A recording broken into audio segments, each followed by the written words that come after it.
d'élever un peuple dans la grandeur, afin de leur donner une place dans la grandeur. Parce que tu es élevé depuis les temps anciens. Laisse que tout ce que tu nous as dit ici et que ce que nous allons surenchérir soit pour la seule gloire de ton nom. Afin que ta parole trouve place dans la vie de ton peuple, parce que tu es Dieu. En ton nom, Jésus, que nous avons ainsi prié. Amen. Nous acclamons le Seigneur, le Dieu bon, le résultat de le tout puissant. C'est là je disais, nous acclamons le Seigneur, je n'ai pas dit acclamer le résultat.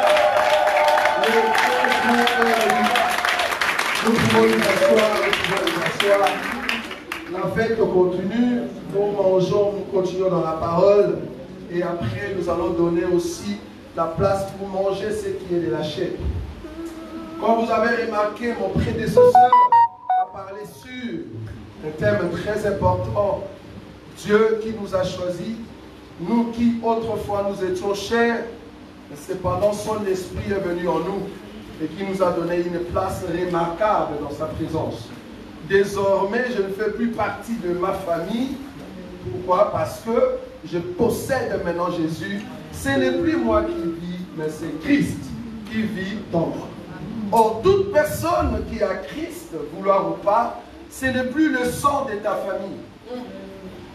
Toute personne qui a Christ, ce n'est plus le lien de ta famille. Tu vas remarquer que tu n'as plus les traits de tes parents. Pourquoi? Parce que tu as rencontré un homme très puissant qui t'a ramené dans la grandeur de 70 jours de prière. J'aimerais te dire, les 70 jours de prière, si tu n'as pas encore compris, viens demain, tu vas entendre des témoignages terribles dans ces lieux. Quand nous disons 70 jours, se réveiller chaque matin, chaque soir prier, cela n'est pas donné au Fils des hommes. Si nous avons eu la force dans la présence de Dieu, c'est parce que le Seigneur nous a visités. Je n'aimerais pas aller trop loin, mais ici je veux juste rajouter quelque chose de très important. Parce que le but ici, c'est de vous ramener de l'humain à la divinité. C'est ça, en fait, notre thème. De l'humain à la divinité. Or, quand nous parlons de l'humain à la divinité, nous voulons montrer au peuple des dieux que nous ne sommes pas comme tout homme. Nous sommes ceux qui marchent et qui font montrer Dieu aux yeux des hommes. C'est-à-dire partout où tu passes, que ce soit au boulot, que ce soit à l'université, que ce soit même dans la famille, on doit sentir Dieu. Comment sentir Dieu? Ben, si seulement tu mets en pratique la parole de Dieu, vouloir ou pas, tu vas commencer à parler comme Dieu, tu vas commencer à agir comme Dieu. Moi, en tout cas, je ne savais pas que deux personnes qui sont restées pendant 30 ans, 40 ans ensemble, à un moment, ils se ressemblent. Je ne sais pas si vous avez remarqué. Que ce soit dans deux couples, tu vas voir que la femme commence à rigoler comme son mari, et l'homme, bizarrement, il commence à taper sa femme comme si c'était la femme qui le faisait. Et c'est comme ça que les gens vont dire, ah, vous vous ressemblez. Mais en réalité, ce n'est pas qu'ils se ressemblent. C'est le fait de vivre chaque jour dans la même maison, se réveiller de la même manière. Maintenant, il y a l'autre qui commence à abandonner les traits de ses parents. Il y a l'autre qui commence à abandonner les comportements qu'il a au fait acquis dans la maison de ses parents pour prendre maintenant un nouveau comportement. Est-ce que vous voyez ça? C'est la même manière, une personne qui était normale, surtout pour les mamans, j'aime toujours rentrer là-bas, parce que c'est là-bas que je vais m'asseoir, je ne saurais pas vous prendre beaucoup du temps, parce que mon prédécesseur a déjà pris beaucoup du temps, parce qu'on doit quand même manger, mais nous voulons quand même surenchérir sur un élément très important. Vous allez remarquer qu'une femme qui est trop belle, une femme qui prend 1h30, 2 heures devant un miroir, si tu vois une femme comme ça, comprends que cette femme n'a jamais rencontré un étranger. C'est normal, pourquoi? Parce que tu as tout le temps. Tu veux plaire à ton mari, c'est normal. Tu vas prendre 2 heures, 3 heures, ça ne marche pas, tu mets de l'eau dessus pour changer la beauté qui est sur ta face, c'est normal. Mais remarquez la même femme Dès que tu as un étranger dans ton ventre, dès que tu as un enfant, vouloir ou pas, ce n'est plus toi qui vas décider. C'est le bébé. Et quand le bébé décide, je me vais te dire que tout ce que tu aimes aujourd'hui, le jour où tu auras le bébé va dire, moi j'aime pas ça. Vouloir ou pas, moi je veux des mangues. Au Congo, on appelle ça mangue à sende. Vous voyez ça? Quand on dit mangue à sende, c'est-à-dire c'est aigri. Donc quand tu manges, tu as mal au niveau de la bouche. Tu imagines un bébé dans le ventre qui te dit de manger que des citrons. Alors que depuis que tu es né, tu n'aimes pas les citrons. Vous voyez ça? J'ai même vu de maman, en tout cas au Congo, le bébé qui est dans le ventre, qui pousse ses mamans à aller manger ce qu'on appelle de l'argile. Vous voyez ça? C'est quoi? Le comment? Kaola. C'est en français ça, kaola. C'est pas dans lait, ndolé. Parce qu'il y a aussi une ndolé. C'est comment? L'argile. Donc, si tu as un étranger dans ton ventre, vouloir ou pas, tu ne marcheras plus comme tu marches aujourd'hui, bien. Tu vois, aujourd'hui, quand tu t'énigmes là, quand tu marches avec beaucoup de fierté, mais quand l'étranger viendra, tu ne vas plus regarder que c'est toi qui t'indignes, bien. L'étranger va te dire, marche comme moi je veux. Et tu vas voir une maman qui a déformé. Pourquoi? Parce que nous avons l'étranger dans le ventre. De la même manière, tous ceux qui ont Christ Jésus dans leur vie, vouloir ou pas, Jésus doit te montrer comment tu dois marcher. Tu ne peux plus marcher de la même manière. Parce que tous ceux qui ont le Fils, vouloir ou pas, le Fils va te montrer comment tu dois marcher. Et depuis lors, tu ne seras plus la même personne.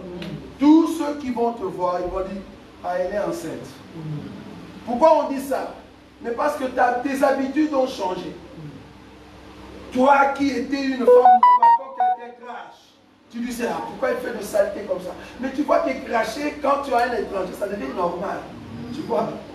Tu commences à cracher normalement. Tu n'as plus peur. J'ai été étonné de voir des mamans qui allaitent dans des bus. Est-ce que vous voyez ça? Parce que c'est les bébés qui décident. Or, si nous avons Jésus, ce n'est plus toi qui décides, mais c'est le Christ qui décide en toi. C'est ça, au fait, ce n'est plus moi qui vis, mais c'est Christ qui vit en moi. Donc, je n'ai plus de décision à moi-même. Alors, si Christ vit en toi, vouloir ou pas, je vais maintenant monter. Je prends l'écriture. Maintenant, je prends l'écriture. Je suis dans les livres de Actes des Apôtres. Actes des Apôtres, chapitre 14. Le verset 8. Le verset 8 nous dit, à Lystre s'était né assis un homme impotent de pied, boiteux de naissance, et qui n'avait jamais marché. Il écoutait parler Paul. Et Paul, fixant les regards sur lui, et voyant qu'il avait la foi pour être guéri, dit d'une voix forte, lève-toi droit sur tes pieds. Et il se leva d'un bond et marcha. Le verset 11, à la vue de ce que Paul avait fait, la foule éleva la voix et dit, en langue lycaonienne, les dieux sous une forme humaine sont descendus vers nous. Est-ce que vous avez vu ça? Amen. Ils appelaient Barnabas Jupiter et Paul Mercure parce que c'était lui qui apportait la parole du Seigneur. Amen. Ici, Paul, un homme comme toi, Barnabas, un homme comme toi, mais la différence avec ces gens-là, ce jour-là, Paul et Barnabas avaient un enfant dans le ventre. Ils ont changé leur façon de marcher. Ils ne se conduisaient plus comme un homme normal. Quand je dis un enfant dans le ventre, cela veut dire qu'ils avaient le Fils. Or, le Fils, c'est Jésus. Le fait qu'ils avaient Jésus, or Jésus nous avait déjà dit, voici le miracle qui accompagneront ceux qui auront cru. Paul et Barnabas ont pris cette parole, ils l'ont amenée jusque dans ces pays de l'Istre. Arrivé, la Bible dit, Paul le prêchait. Il parlait normalement comme je parle ici. Il prêchait normalement. Et il regardait des gens comme je regarde ici. Quand il prêchait, il annonçait la nourriture venant de la part de Dieu. Parce que la nourriture, en réalité, ça touche directement le cœur de l'homme. Et la Bible dit, alors qu'il parlait, du coup, ses yeux s'est ouvert. Pourquoi? Parce qu'il voyait une foi, quelque part, dans la vie d'une personne qui était assise et qui était impotent de pied. En d'autres termes, paralytique, un problème de marche. La Bible dit, alors Paul a fixé les yeux. J'aime beaucoup cette partie ici. Fixant les regards sur lui et voyant qu'il avait la foi pour être guéri. Ça j'aime. Comment est-ce que Paul a vu dans le cœur d'une personne qui est assise que la personne avait la foi? C'est parce que Paul, avec les yeux, le gros yeux comme je l'ai ici, normalement il ne peut pas voir. Mais si Paul a vu, normalement ce ne sont pas les yeux de Paul, ce sont les yeux de celui qui est à l'intérieur. Est-ce que vous voyez? Si Christ est en toi, c'est le Christ qui voit l'état qui se passe dans la vie d'une personne. Les 70 jours, c'était pour un temps de demeurer dans la présence de Dieu, afin de manifester des grâces qui sont en nous. Quelles grâces? Ce ne sont pas des grâces humaines, non. Des grâces que tu as acquises par le billet de Jésus. C'est Jésus qui t'a donné cela. Or, les dons que nous avons, ce n'est pas pour notre édification, c'est pour l'édification du corps. Vous voyez? Donc, du coup, Paul a manifesté un miracle. Les gens qui étaient là, ils regardent et disent, ah, ça, ce n'est pas un homme. Non, non, non. Un homme ne peut pas voir dans le cœur d'un autre homme et en même temps fixer les yeux sur la personne et dire à cet homme, lève-toi, et la personne se lève. Waouh! Ça, c'est depuis un homme. Ça s'appelle être Dieu. En réalité, ces hommes avaient raison. Ils ont dit, waouh! Dieu, sous une forme humaine, sont apparus au milieu de nous. J'aimerais te dire, Dieu, sous une forme humaine, est apparu ici à Bruxelles. Amen. Ah, je croyais que tu allais dire Amen. Je te répète encore. Dieu, sous une forme humaine, est apparu ici à Bruxelles.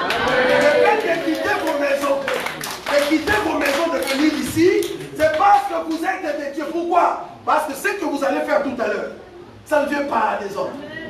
Ça ne vient pas des hommes. Comment est-ce que tu peux dormir la nuit et tu te vois en train de taper un monsieur robiste? Comment? Comment cela peut arriver? Tu es une jeune fille, un jeune garçon, mais tu tapes une personne la nuit. Et le monsieur en question, tu le connais. C'est un monsieur normalement dans la vie normale, mais il va te tabasser à fond. Mais la nuit, tu l'as tapé. Cela veut dire, c'est parce que tu n'es plus la même personne. Comment est-ce que la nuit, on te donne quelque chose de mauvais, alors que toi tu dors, on te donne quelque chose pour affecter ta famille, mais dans les songes tu refuses. Quelle est la force qui te soutient alors que tu dors pour refuser cette chose-là? Je m'aimerais te dire que tu es Dieu qui est venu ici. Maintenant tu ne le vois pas encore. Comment est-ce que tu venais sur un chemin? Tu dis, je veux aller dans le chemin A. Arrivé au milieu du chemin, tu dis, ah, je dois quand même aller voir mon oncle qui est à côté.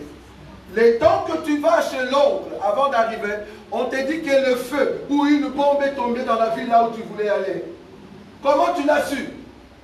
C'est parce qu'en toi, il y a un Dieu qui habite et qui veut assez que tu ne sois plus humain, que tu deviennes un Dieu. Comment est-ce que toi, un homme normal, tu peux parler une langue de Pakistan? Comment? Parce que le parler en langue, vouloir ou pas, ce sont des langues étrangères que toi, tu ne comprends pas. que moi je ne comprends pas. Pour comprendre cela, il ne faut pas appeler un Pakistanais. Il faut juste appeler le Saint-Esprit, le véritable Pakistanais. Il faut juste appeler le véritable Pakistanais, c'est-à-dire le Saint-Esprit qui est au milieu de nous. Et c'est lui qui va traduire cela. Mais comment, avec quelle habilité tu parles cette langue? On comprend que tu n'es plus humain. C'est parce que tu es au fait un Dieu. C'est ce que Paul était. Un Dieu qui peut voir dans le cœur de l'homme. Je vois la foi en toi. Et dans cette foi, tu peux marcher. Et puis il dit à la personne, marche. Et puis la personne marche. Waouh! Si c'était aujourd'hui, vouloir ou pas, vous allez lever vos téléphones. Mais je crois que le Seigneur peut nous faire cette grâce pour papa. Il peut nous faire cette grâce parce que nous pouvons voir dans le cœur des hommes ce qui est caché. Et ça, vous voyez, c'est là les dieux qui peuvent ôter la maladie dans la vie d'une personne. Parce que la Bible dit, vous imposerez le main aux malades et les malades seront guéris. Mais en réalité, tes mains, ce ne sont pas des ciseaux. Ce ne sont pas des appareils chirurgicaux ou chirurgicaux. Comment est-ce que tu peux faire une opération du cancer rien qu'en imposant les mains? Comment? Comment est-ce que tu peux enlever une personne qui avait des fibromes dans les ventres? Vous voyez ça? Juste par l'imposition de main, tes mains sont parties pour enlever les fibromes. Comment? Comment tu expliques cela? C'est parce que tu n'es plus un humain. Tu es devenu Dieu sans le savoir. Or, pour devenir Dieu, il te faut rentrer en toi-même. Dis, je ne suis pas un humain. Vous voyez cela? Je ne suis pas comme les autres. C'est comme Pierre avait aussi dit. Il dit à un homme, je n'ai ni or, ni argent, mais c'est que j'ai. En réalité, c'était un nom. Juste un nom que Pierre avait. Mais un nom, tu peux voir à l'intérieur d'une personne et donner la guérison. Or, ces noms se trouvent ici. Ces noms, je disais, se trouvent ici en Bruxelles. Or, les mêmes noms que Pierre a élevés, c'est le même nom que nous élevons ici. Donc, nous croyons que le même miracle que Pierre, Paul ont fait, nous le verrons ici. Ah, vous ne croyez pas? Nous sommes debout dans la présence du Seigneur. Je disais que le même Dieu, le même Jésus, celui qui a fait avec Pierre, qui a fait avec Paul, il est ici. Lui qui a dit, vous chasserez les démons. Comment toi, tu peux chasser un démon? Pour chasser un démon, il faut que tu puisses avoir l'homme fort. Parce que toi-même, tu n'es pas fort. D'ailleurs, rien que le cafard, tu fuis. Rien que le cafard. Une mouche morte. Si on prend la mouche morte, on te jette dessus. Regarde comment tu fuis. Alors comment tu peux chasser un démon? C'est parce que tu n'es plus un humain. C'est parce que tu es devenu Dieu. Est-ce qu'il y a des dieux dans cette salle? Nous acclamons le Seigneur. Les dieux de Dieu.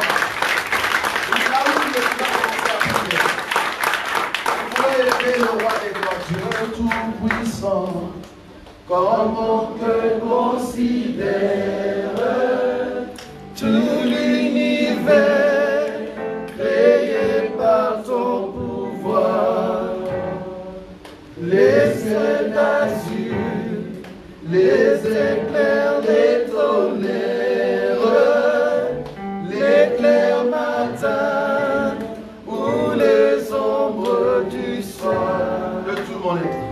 De tout mon être,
Commence à prier là où tu es.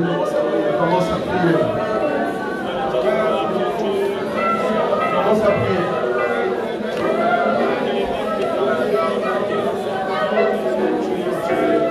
Commence à prier.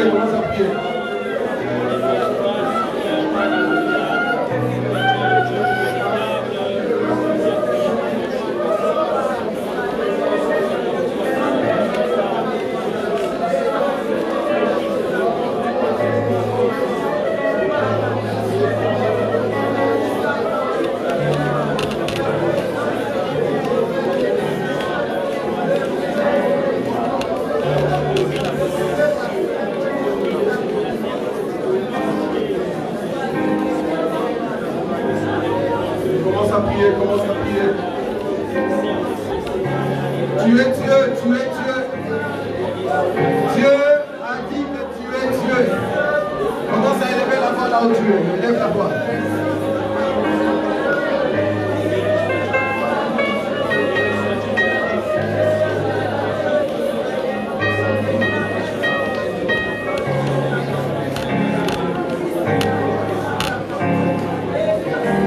Alléluia. J'aimerais te dire qu'il y a un vent qui va souffler tout à l'heure. Il y a une grâce excellente qui va descendre tout à l'heure. La Bible nous dit ceci. Vous petits enfants, vous êtes des dieux et vous les avez vaincus parce que celui qui est en vous est plus grand que celui qui est dans le monde. Vous êtes des dieux. Alléluia. Là où tu es, tu as tes yeux fermés. Alléluia. Les dieux de gloire, les dieux tout-puissants. J'aimerais te dire, il y a une grâce qui va commencer à passer maintenant. Les dieux des esprits de prophètes. Celui qui va changer, il nous a ramenés dans 70 jours. Les 70 jours marquent les débuts d'une nouvelle vie. J'aimerais que tu sois concentré dans la présence du Seigneur pour bénéficier de cette grâce que tu vas recevoir maintenant. Ce n'est pas en vain que tu es entré dans les 70 jours, bien-aimé. C'est parce que Dieu veut impacter ta vie. Dieu veut impacter ta vie. Ah oui, il y a une grâce qui va commencer à impacter ta vie, bien-aimé. Il y a une grâce qui va commencer à impacter ta vie. Vous êtes des dieux. Tu ne peux plus parler comme homme, mais tu dois parler comme Dieu. Or, les dieux appellent à l'existence ce qui n'existe pas. Alléluia. Il y a une grâce qui va se reposer sur vous maintenant. Si seulement tu veux voir cette main puissante sur toi, sur tes enfants, sur ta vie, passe devant, il y a une grâce qui va tomber sur toi maintenant. Les dieux des esprits de prophètes ont besoin de réaliser une grâce. Là où tu es, tu as besoin d'être impacté par la grâce du Seigneur. En fait, une grâce extraordinaire pour se mouvoir dans ta vie. Passe maintenant, parce qu'il y a un vent qui va souffler. Un vent qui va souffler et ça va changer ta façon de voir les choses. Il y a une main puissante qui va tomber maintenant